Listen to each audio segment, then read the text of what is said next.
Ciao. Hi, Giorgia. Allora.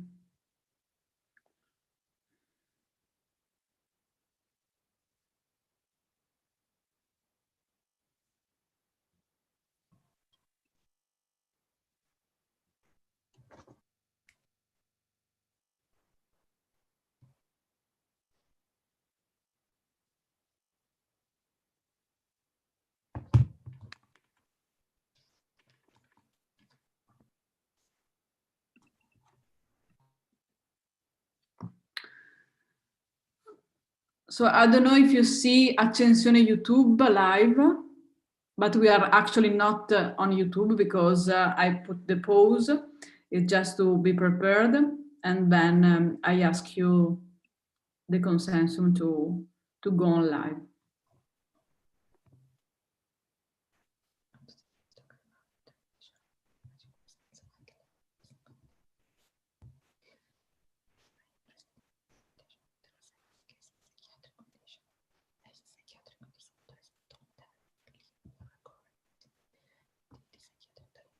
Cristina, I can hear you.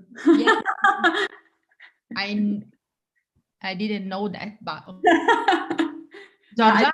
I just heard whispering, not the words. I wanted to ask you something, but I forgot. Okay.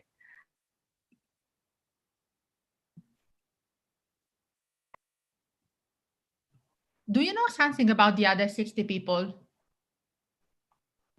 Because No. only 60 people were present today, but you told others that 120 people were.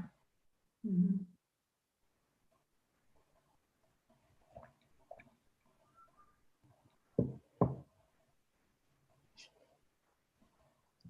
I mean, we had the same problem at the problem. I mean, it's not a problem. We had the same situation at the Congress we had at the end of November with 800 wow. Yeah, participants, but only 400 present. So.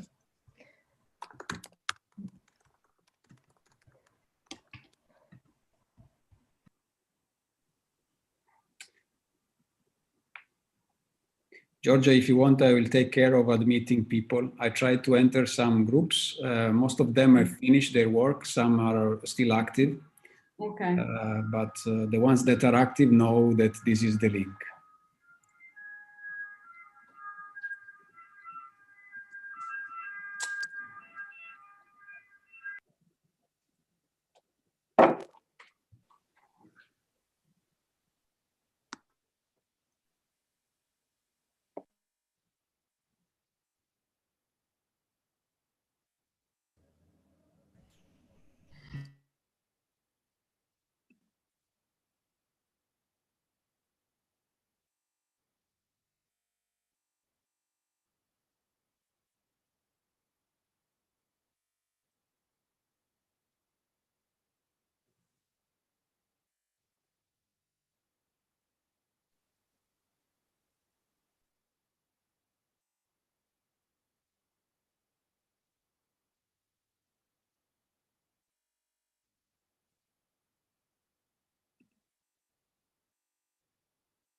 I guess a couple of more minutes to allow people to get in.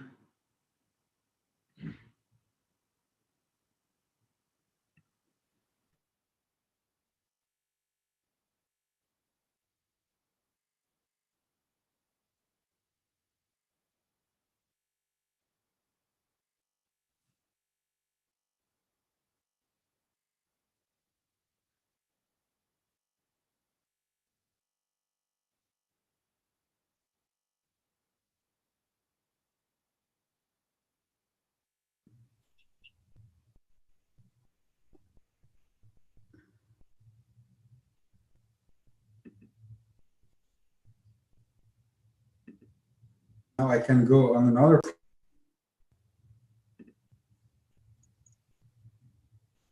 Hi, Stephanie. Welcome. Hi, everyone.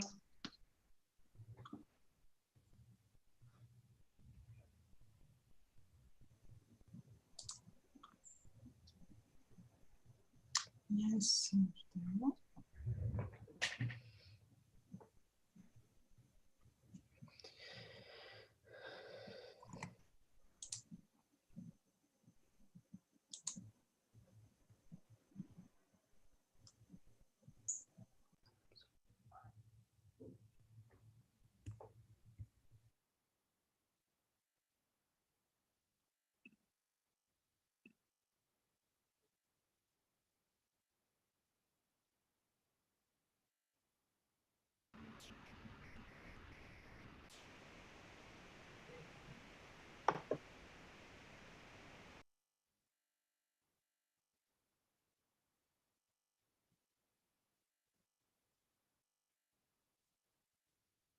Okay, I think we can start. Good afternoon, everyone. I hope these 2 hours of working group went well.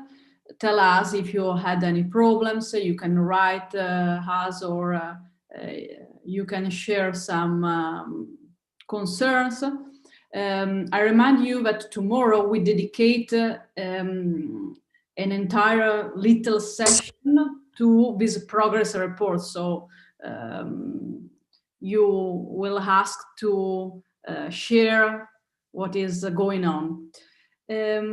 Before starting with the speakers, I start to record on Zoom and to go on live on YouTube. So if you prefer not to appear on the screen, please switch off the camera.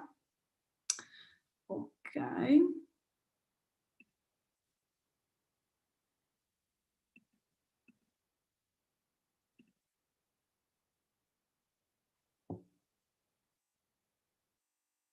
Okay, so we are online, and I introduce you the next speaker, Cristina Scarpazza. Cristina, where are you? I can see you. I'm here. Hi, so Cristina Hi. is a tenure researcher at the University of Padua. She spent many years at King's College Institute, and she has many interests of research, ranging from forensic neuroscience, neuroanatomy in both healthy individuals and pathological population. Today, she will talk about variability in neuroanatomy and psychopathology. So, Cristina, if you want to share your... It's still disabled. Can you please habilitate my screen sharing? Okay, now you should be able to do it. Okay, thank you. Can you all see my screen now? Yeah. Oh. No, something happened. Oh, I don't know where, sorry, where the PowerPoint went. Okay. Yeah, try again. Yeah. Wait. Okay. Here to go. So thank you, Georgia, for the presentation. And today I will talk about the interpretation of neuroimaging results at the level of the single individual. Indeed, I am particularly interested in the interpretation of the results in case of psychiatric condition, as psychiatric disorders don't have a clear neural correlate. Psychiatric conditions psychiatric diagnosis is very challenging for many reasons. First, it is made complicated by the absence of biomarkers. So a characteristic that can be objectively measured and evaluated as an indicator of normal or pathological processes. The brain of individuals suffering with psychiatric disorders look normal. Clinically, psychiatric diagnosis is even more complicated by the presence of cross-cutting or overlapping symptoms between different diagnoses, and by the fact that psychiatric symptoms can be malingered. Finally, the diagnostic criteria are sometimes open to different interpretations.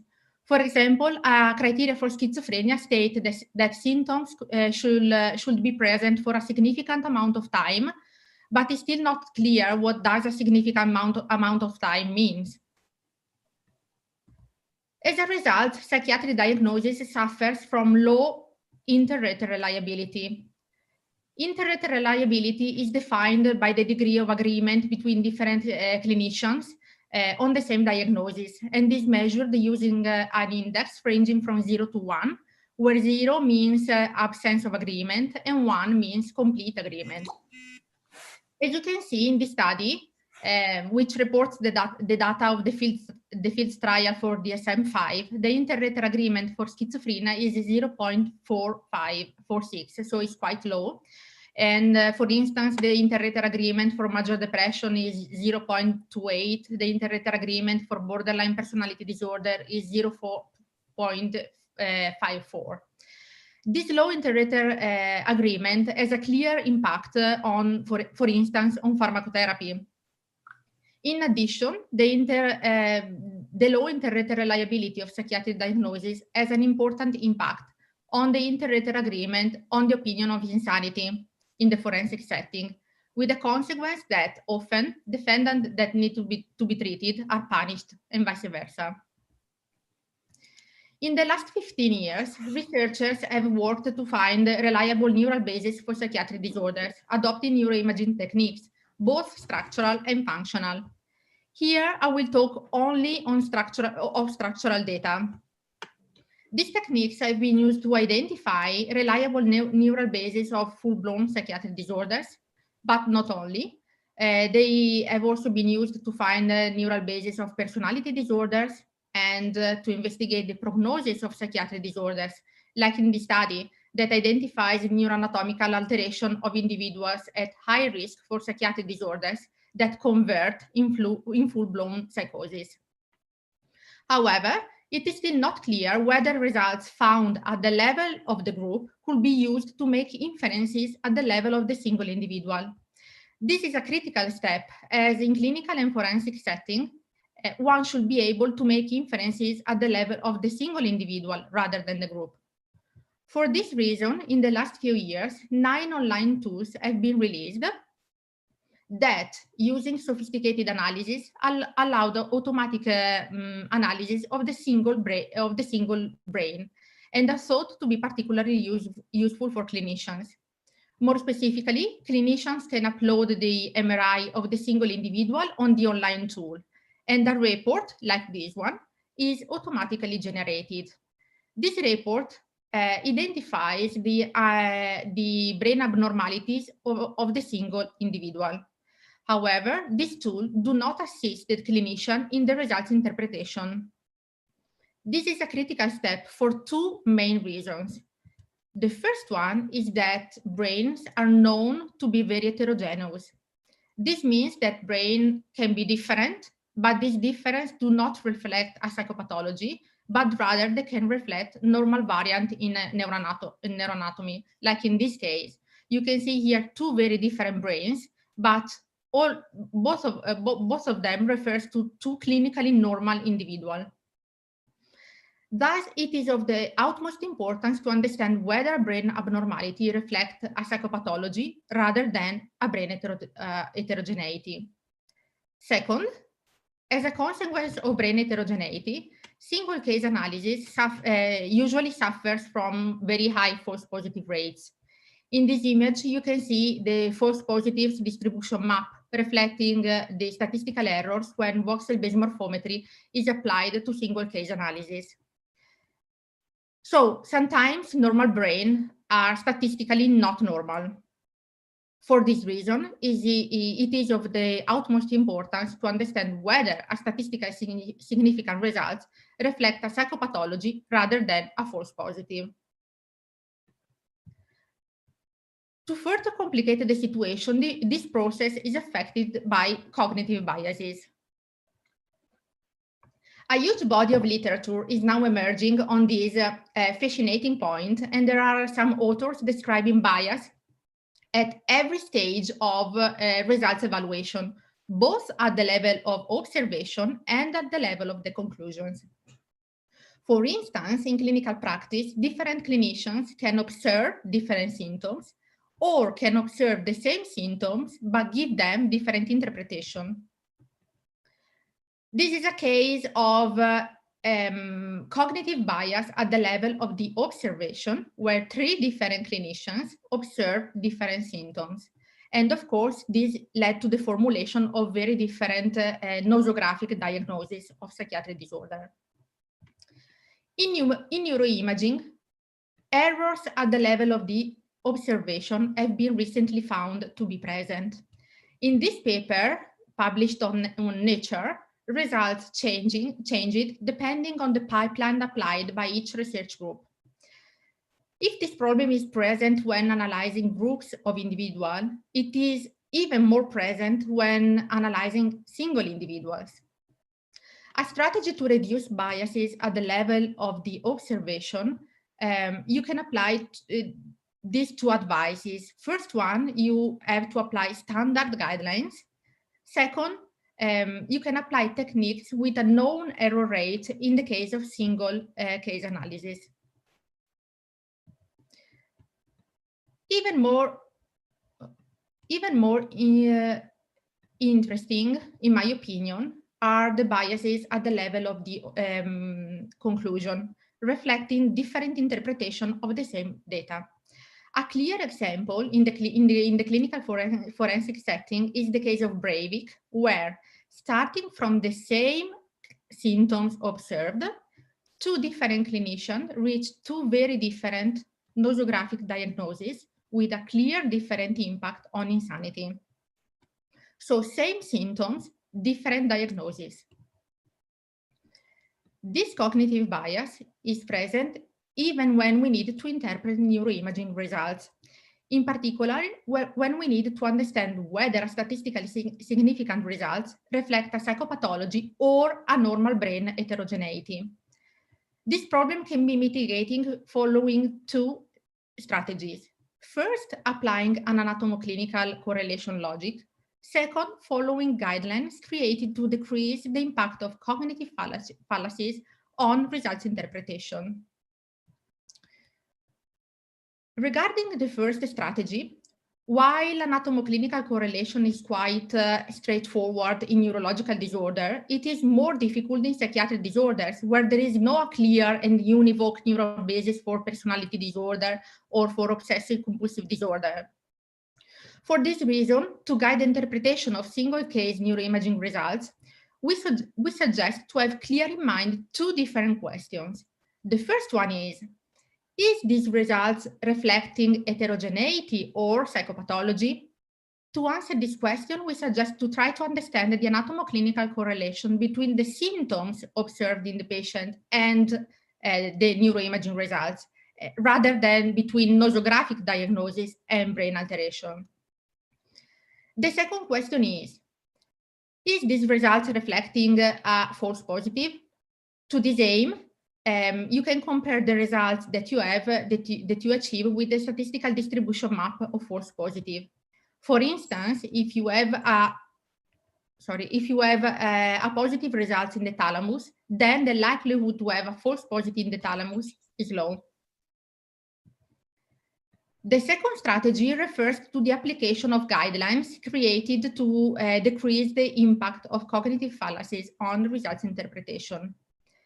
These guidelines are grounded on 3 rules that are necessary to avoid errors. The first rule states that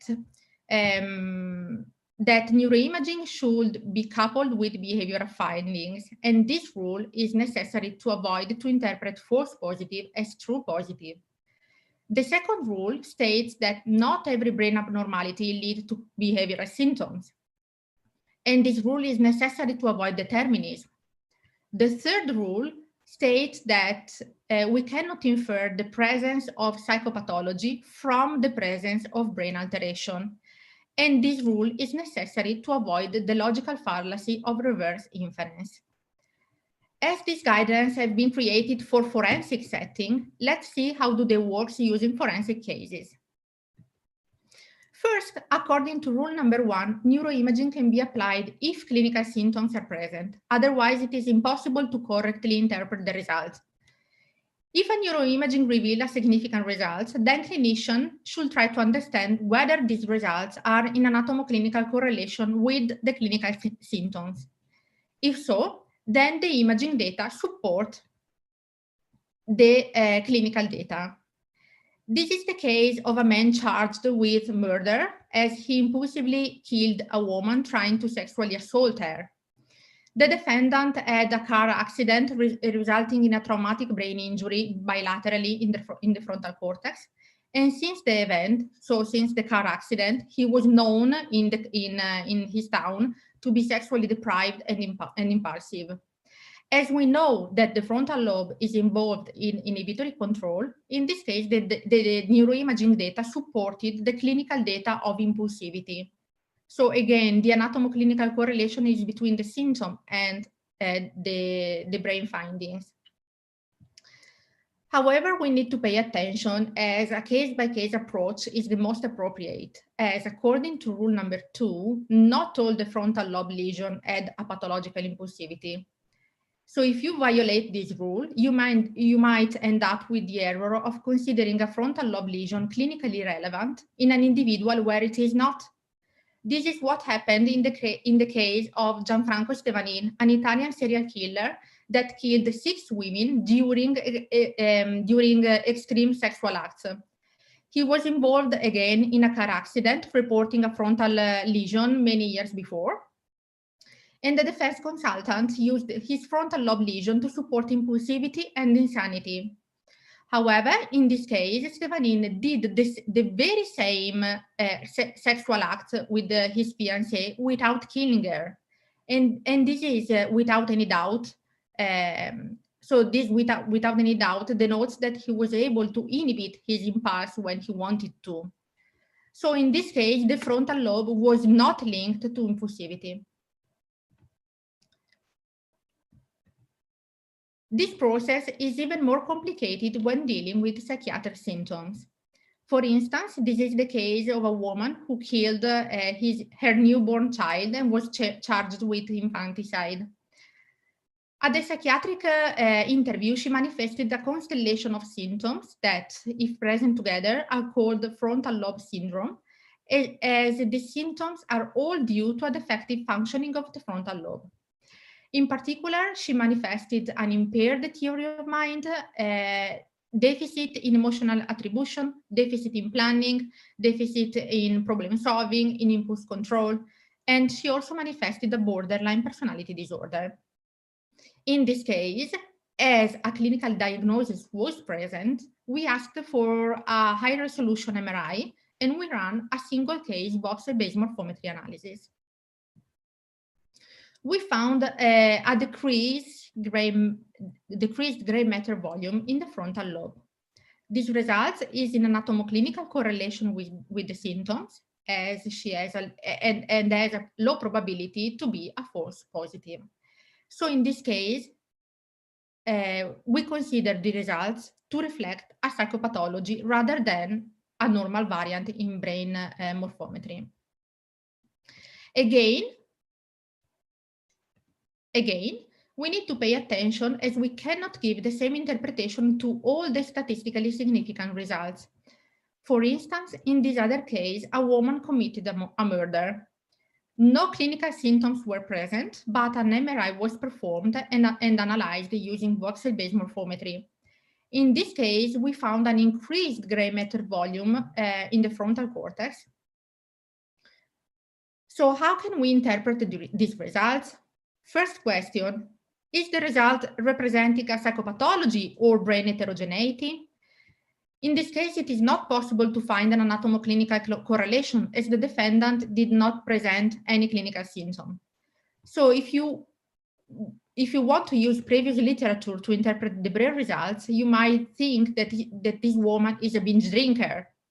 But this reasoning violates rule number 3, as you cannot infer psychopathology from brain abnormality. This way of reasoning is a logical bias called reverse inference and should be avoided. In addition, this result is likely to be a false positive. So no anatomo-clinical correlation, high probability to be a false positive. This result should be considered to reflect brain heterogeneity. Indeed, this image represents the results of the analysis of my own brain. Finally, the importance of anatomo-clinical correlation is emphasized by this case of infanticide. The defendant manifested impulse discontrol and she received a diagnosis of dependent personality disorder. A brain MRI found a decreased gray matter volume in the hippocampus. However, hippocampus is not linked to impulse control nor to any symptom related to personality disorders. In this case, the alteration of the hippocampus is a real result, as we can also see it by just looking at the brain scan, but is not in anatomo-clinical correlation with the psychiatric symptoms. Therefore, we need to pay attention not to overinterpret the neuroimaging results. In the same way, we need to pay attention not to underinterpret the neuroimaging results, as happened in this case. This is a case of murder where the defendant said that he was hearing voices saying to kill his wife. The MRI revealed, as you can see here, megacisternomania, the empty cella, and enlarged periencephalic spaces at the level of the frontal lobe. The neuropsychological evaluation also revealed that the defendant had an intellectual disability. But the expert consultant considered the brain normal and the psychiatric and neuropsychological symptoms as malingered. However, the literature supports that the megacisternomania can be linked to psychiatric symptoms and cognitive impairment, and the defendant has both. In addition, empty cella is linked to hormonal disorder, hearing loss, and psychiatric disorders. This defendant is obese, has a well-known hearing loss. So if the defendant has 2 out of 3 symptoms related to the empty cella, how can we be sure that the third one, so psychiatric condition, is really malingered? Therefore, it's very important not to underinterpret neuroimaging results, as in this case, the anatomo-clinical correlation is very good. Now, to conclude, I would like to quickly present you a real forensic case to show you how these guidelines are applied have been applied in this case. So the defendant was a male nurse in a gastroenterology private clinic. He was charged with sexual abuses. So basically, he sexually abused unconscious patients regardless gender or age. And for this reason, an insanity evaluation was requested. So I have no time to explain all the psychiatric evaluation and all the constellation of symptoms manifested by the defendant. But what I wanted to say is that the expert reached very different conclusions both on nosographic diagnosis and insanity. According with the judge expert, the defendant manifested narcissistic traits that are not compatible with the diagnosis of narcissistic personality disorder. while according with the defense expert, the defendant has a severe personality disorder. This slight difference is of critical relevance as personality traits do not have an impact on insanity, while personality disorder may have an impact on insanity. But why the experts reached this different conclusion? As they gave different interpretation to the same symptoms. Again, logical bias at the level of the conclusion. For instance, a sentence like the following, this one, patients stop me as I walk, they bow and they kiss my hand, is considered normal by the judge experts, while it is considered indicative of excessive ego from the defense consultant. And this is important because excessive ego is one of the criteria for narcissistic personality disorder. Again, the defendant was married, but also had many extramarital relationships, and this is considered indicative of personal adaptation by the judge expert, while it was considered indicative of low personal adaptation, emotional instability, and grandiosity by the defense expert. Indeed, the defendant said that he has to please all the women that every woman wants to stay with him. Again, this is a criterion for the diagnosis of personality disorder. So as you can see here, okay, a multidisciplinary assessment was requested, but all the evidences have been discharged by the expert of the judge using logical fallacies. Finally, we asked for a high-resolution MRI, and we ran a single-case voxel-based morphometry analysis. The logical reasoning is straightforward and is the following. All the experts agreed on the presence of narcissistic symptoms, but the parts disagreed on the clinical meaning of these symptoms. For this reason, this MRI was asked, and the structural brain, these results emerged. So basically, we found an increment of gray matter volume in the putamen. So does these results reflect a psychopathology or brain heterogeneity? According with different papers and meta-analysis, there is a positive correlation between gray matter in the putamen and severity of symptoms across different psychiatric disorders, regardless the nosographic diagnosis.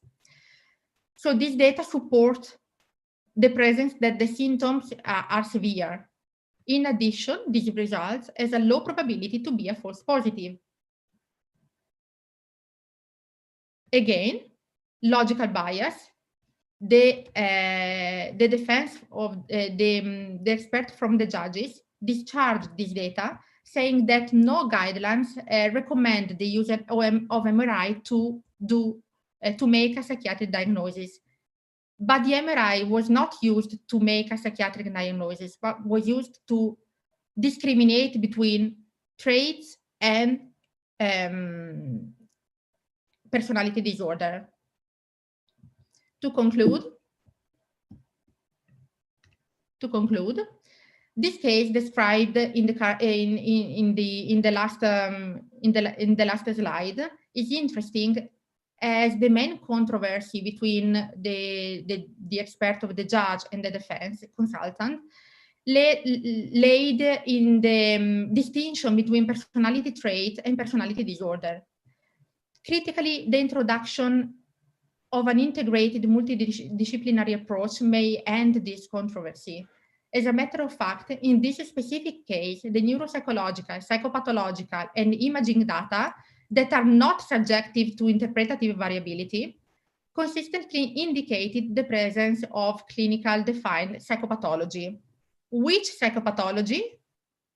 Only the clinical interview can say which kind of psychopathology and which kind of nosographic diagnosis. But in this case, everyone agreed on the presence of narcissistic features. Thus, the introduction of transdisciplinary approach indicated the presence of psychopathology that could not be denied without introducing logical fallacies. The take-home messages of this talk are the following.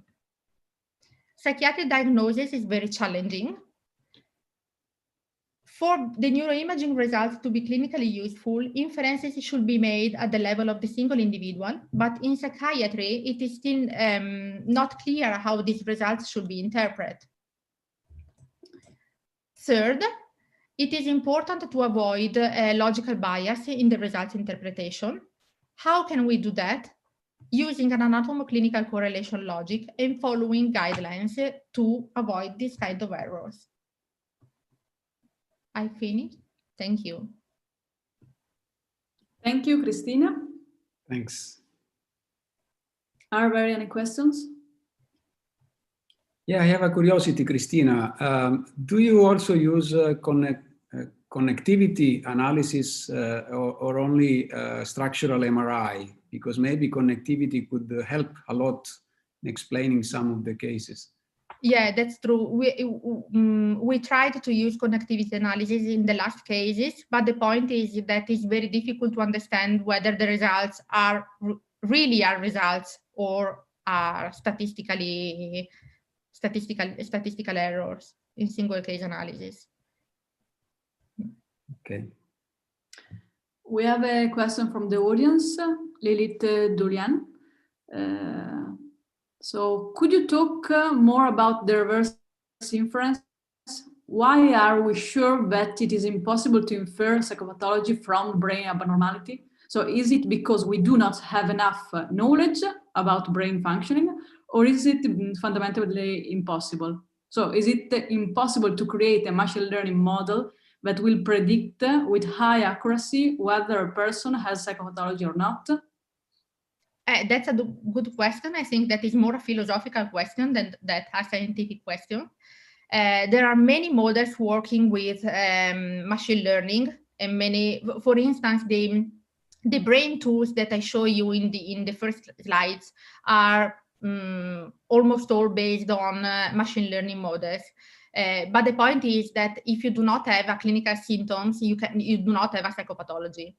So the diagnosis is clinical and should remain clinical. The psychopathology is only, the brain abnormalities is only a biomarker. But yeah, the reverse inference is defined as a logical fallacy. So it's not statistically correct to infer a psychiatric diagnosis only basing on imaging results.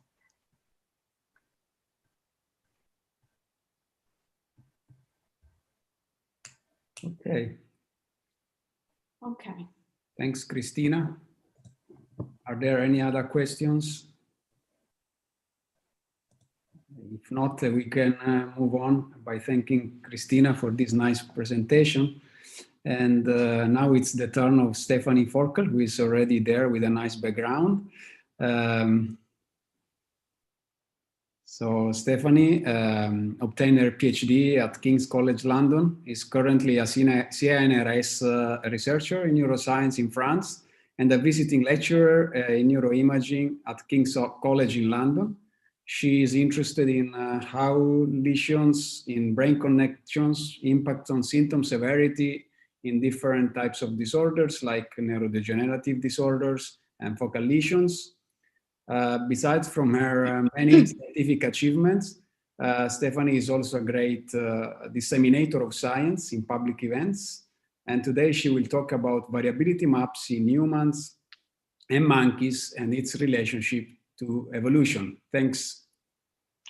Thank you so much for the invitation. It's my pleasure to be here and to talk to you about our paper in cerebral cortex, where we looked at the variability in the human and the non-human primate brain. So I want to start by showing one of the most famous, if not the most famous brain in neuroscience, and briefly talk about the textbook illusions. So here you see the brain of Colin. Colin is one of the template brains that we have pre-installed in all the software. And we tend to use templates in neuroimaging as a field to map functions and anatomical structures. Now, one of the problems that we have is what I want to, hang on. Why is this? There we go. Is that not every brain is the same. There's a certain degree of variability, and I show this here in an example. So you have an axial slice of Collins brain 27, so 27 averages of the same brain, compared to the MNI 152 brain, that is an average of 152 different types of brains, compared to my own brain. And what you can see is that if you compare the single subject brains, so Colin and myself, there is quite a huge degree of variability between the two of us. But also if you compare our brains to the MNI average, you can see that we're not necessarily the same structurally. Another point to highlight here on the MNI template is that areas of higher variability tend to be more blurred, and areas of more convergence in terms of the structure are a little bit sharper. Now, why is that important? That is important because when it comes to the clinic, what we often see is that the models that we establish on a template brain do not fit an individual person in the clinic when it comes to predicting their symptoms, but more importantly, their recovery and their potential to recover. So how variable is the brain? There's many different papers out there that compared variability within and between people. And these are just some examples for the visual, the auditory, and the motor systems, so primary cortical areas. And you can see that with the different methods used here, there's quite a degree of variability between the two hemispheres, but also between individual people.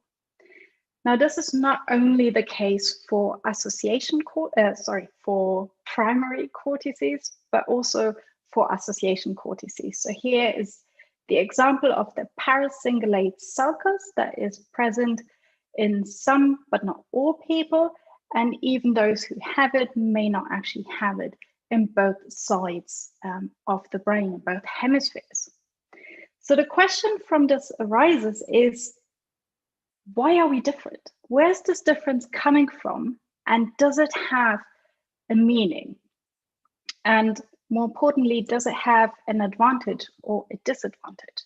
So when we look at different studies here, looking at the gray matter and the white matter, so the cortical surface and the white matter connections between regions, what we can see is that indeed this variability seems to correlate with cognitive and behavioral changes. So on the top left, we see variability that is related to creativity, cortical variability. Then on the top right, you see a study by Michel Thiebaud-Deschatten, where we looked at the superior longitudinal fasciculi that connect the frontal and the parietal lobes in healthy controls, and found a difference in how well people performed a simple line bisection task that can be used as a proxy for neglect studies as well. And then in my own research, we have seen that the variability in the white matter that exists before a stroke happens in the left hemisphere of the brain is actually predictive of how well people tend to recover long-term after a stroke to the left hemisphere. So these are just some of the examples available in the literature that indicate that maybe this variability is actually providing a cognitive advantage of some sort. Now, if we want to study this in terms of cognitive advantages and where this difference is coming from, we end up looking at comparative neuroimaging studies. And there's a lovely review that came out last year looking at the potential of neuroimaging methods in comparative studies. Now, why do we need MRI to look at comparative anatomy? And the main reason is that using MRI, so neuroimaging for comparative anatomy studies, is that we don't have to sacrifice our study participants. We can keep them alive and even scan them multiple times. and also not just look at the structure of the brain, but also have the potential to study behavioral paradigms. So traditionally, when it came to comparative studies, we used postmortem measures before the advent of neuroimaging. And those included methods like histology, blunt dissections, and axonal tracing. And while some of these methods can be applied to the human brain, they are by nature ex vivo methods and can only be applied to a limited number of people. So these methods aren't available as a complete group between two species. And even those that are available are not really available for larger groups of people. And if we want to study variability, we need to have a few people to compare at least. So how did we look at variability on a bigger scale? So in order to compare how different we are, we first created a template that represented the group that we studied, in this case, healthy adult brains and non-human primate brains. So we see here the group average for the human brain. On top, you see the gray matter, and underneath you see the white matter template. And then we compared how far every single individual is from this average. And we did this through various iterations that you can see here, and you can see it's getting nicer, crisper, and sharper. But through those various iterations, what you can see underneath is that the best number that we can reach for a shared variance is somewhere between 80 to 100%. So now we know the percentage of shared variance. Next, we wanted to know how many individual brains does it take to build a representative template. And if you make this question a poll, which sadly we haven't prepared today, what you will find is that people assume we need a lot more individuals than we actually do. So here's the answer. We need about 10 people to build a template for the gray, that's the line on top, and the white matter, that's the line underneath. Now, it is obviously possible to add people to the template, but the percentage of shared variance will not considerably improve in that case. So now we have our shared variance. Now we have the ideal number of individuals that we need to build our templates. Now, the next thing is that we want to compare the human brain to a monkey brain. And there's one obvious difference between the two, and that is the size. So does it matter? Here we go. Does it matter in terms of variability that we have a different brain size? Now, the monkey brain is about 1/12 of the human brain. And to put that in perspective, we're comparing a tiny cookie to a large pizza. So when we looked at the comparison, what you can see is that it matters how you compare the human and the monkey brain. So the dark line here is the human brain, and the white lines are the macaque monkeys. And what you can see is that when we look at the absolute strength of deformation using the Euclidean distance, then indeed we see a huge difference between the human and the monkey brain, both for the gray and the white matter. If, however, we look at the proportional value, so the Jacobian determinant, we can now see that the difference between humans and monkeys is a lot smaller, both for the gray and the white matter. So this will allow us to compare the two species in terms of their variability. So let's look at the group average map of variability. This is what we get for the surface of the brain. So if we look at the gray matter, on the top you see the human brain, medial and lateral view. and underneath you see the macaque brain, again, medial and lateral view. We can see that there are areas of hotspot areas that are high in variability. Those are the warmer colors. And we have areas of less variability, so more similar areas between individuals of each species. And generally what you can see is that there tends to be a gradient across the brain, whereas older structures of the brain tend to be less variable. The core of the brain is darker colors, whereas more lateral areas tend to be more variable. Now, as we have seen before, it's not necessarily that association cortices are more variable compared to primary areas. I've shown you the visual, the auditory, and the motor area before that can be quite variable. And indeed, when you look at the group level heat map here, you can also see that the primary visual area is coming up as highly variable. But what this also means is that some areas are more variable than others, both in humans and in monkey brains. And this has a big implication when it comes to building atlases, brain postulations, and mapping function onto the brain, because those areas are highly variable and will therefore by default differ between people, and if unaccounted for, might actually explain those differences that we observe in the clinic. Now, if we compare the variability on the lateral surface, as it appears here on our variability maps, with evolutionary trends, we can see that it seems to follow the so-called dual origin theory. Now, this theory says that the brain evolves from two sources, the hippocampcentric division and the olfactory division, and that the brain evolves around it. And those two streams then meet in converging areas that tend to be in the middle frontal gyrus, the temporal lobe, and the inferior parietal lobe. So areas that we identify here as being more variable.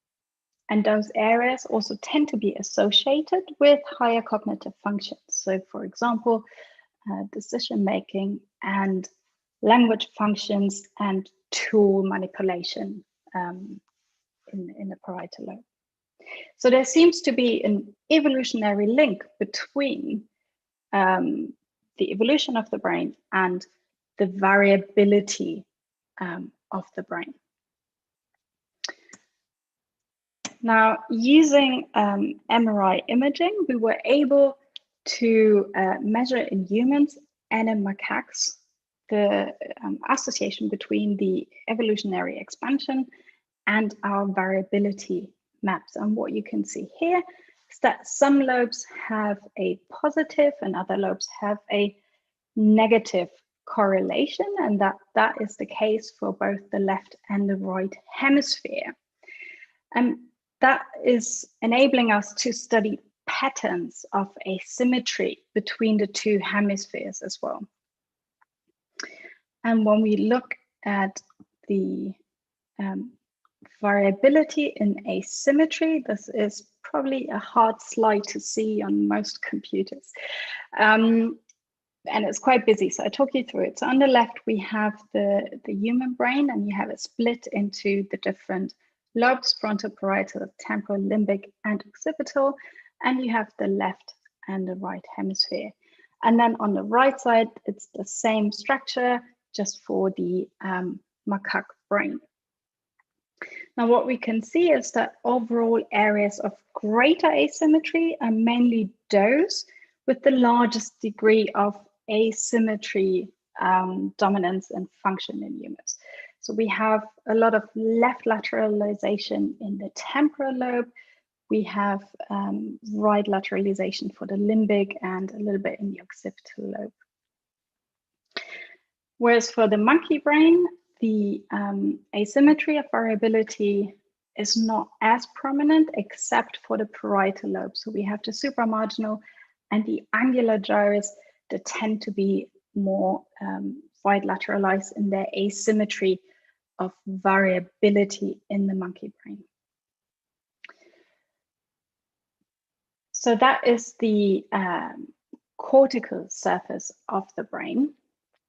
But really, what is the most exciting part of this paper is the white matter. So this is the first map of the white matter variability across the brain for the human on the top and the monkey, the macaque monkey brain on the bottom. And what you can see here is a similar pattern that we already saw for the gray matter variability on the surface, whereby deeper white matter structures, so core brain structures, tend to be less variable between individuals, and more superficial lateral white matter tends to be more variable between individuals. And that again holds true for the human and the macaque monkey brain. We again see hotspots here.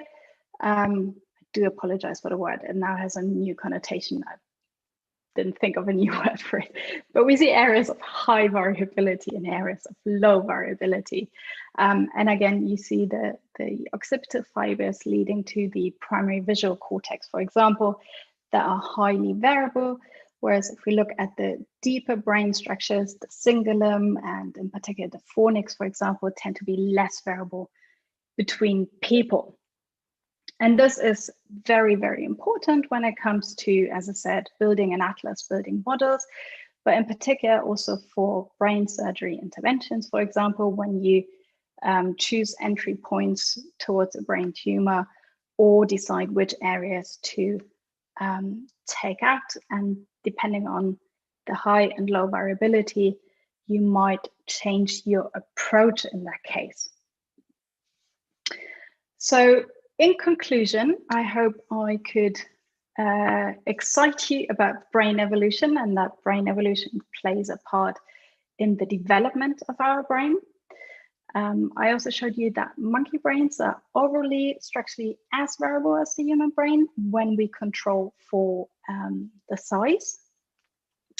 I showed you that the within species variability might be another indicator to study brain evolution, could be a new avenue in that regard. We have also seen that areas that are supporting higher cognitive functions tend to be more variable between individuals. And we've seen the first evidence of white matter variability within and across species. And as I said before, this has implications on building brain atlases, parcellation methods, and clinical approaches to both the gray and the white matter. And I would like to thank you for your attention and my co-authors. Happy to take questions.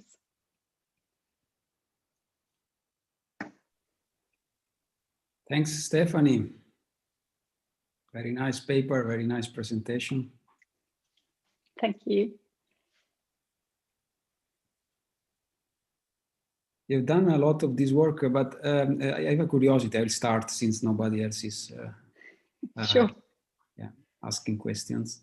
Did you check whether symmetry or asymmetry correlates with behavior in humans, at least, in the different regions that you calculated?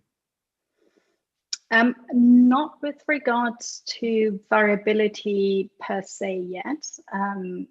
Most of my work is looking at variability and correlating it with cognition or behavior, but we haven't particularly looked at the areas identified in the study and then tailored our assessment to it. Not yet.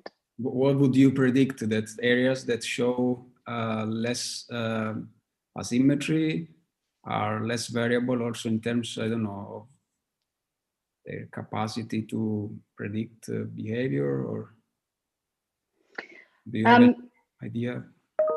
It's probably a complex, recognize some people, hello. It's probably a complex pattern, to be honest.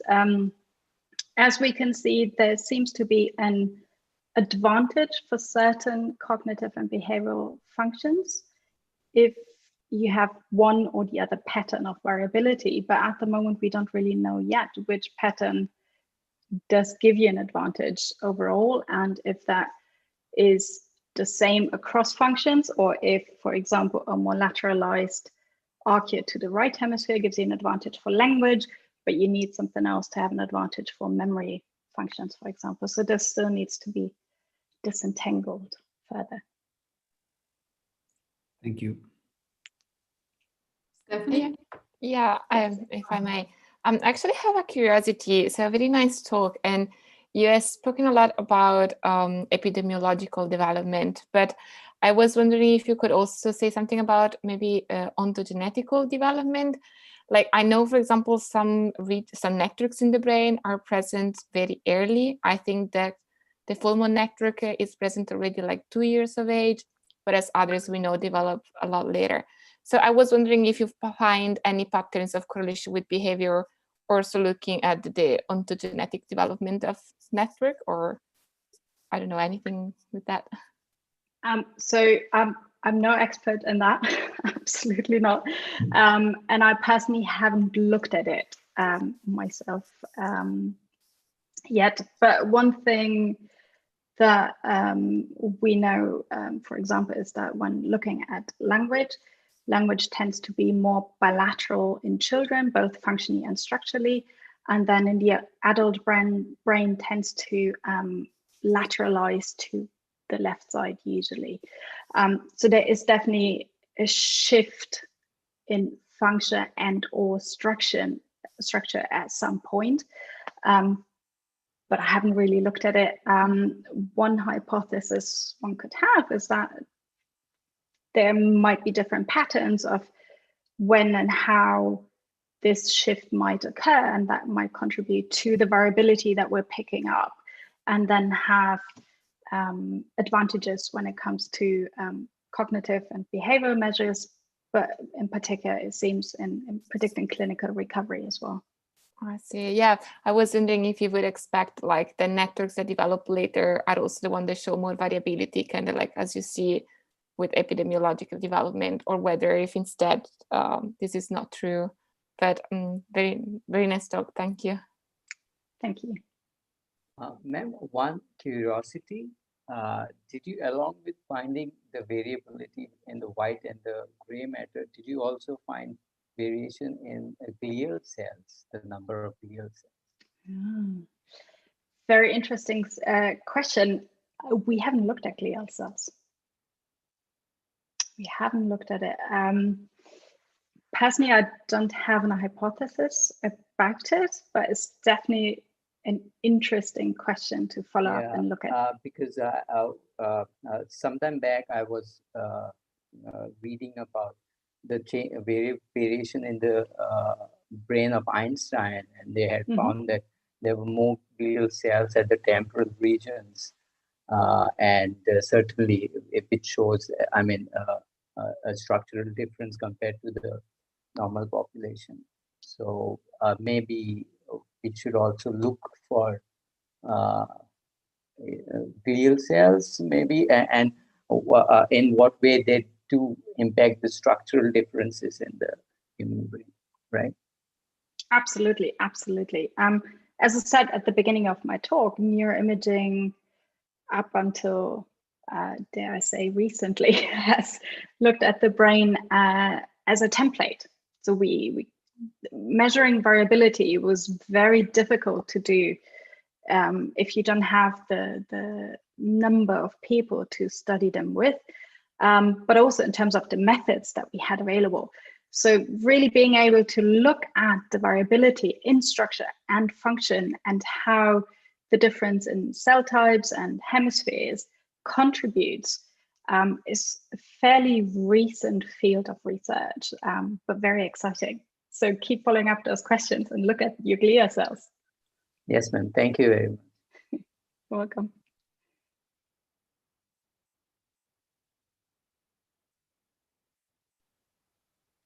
Okay, I guess we are right on time to close the session. I guess we will be happy to see you tomorrow again to get new exciting Ignite talks, and keep working on your projects. Giorgia, do you want to see some closing sentences? Thanks, Stephanie, anyways. You're welcome. Thank you. Thanks to all who participated to the first BrainHack Day. And we will see tomorrow at 10 o'clock. Check always the web page. You will find the Zoom address, and that's it, I think. Thank you, everybody. See you tomorrow. Bye. Bye. Bye. Thank you. Thank you.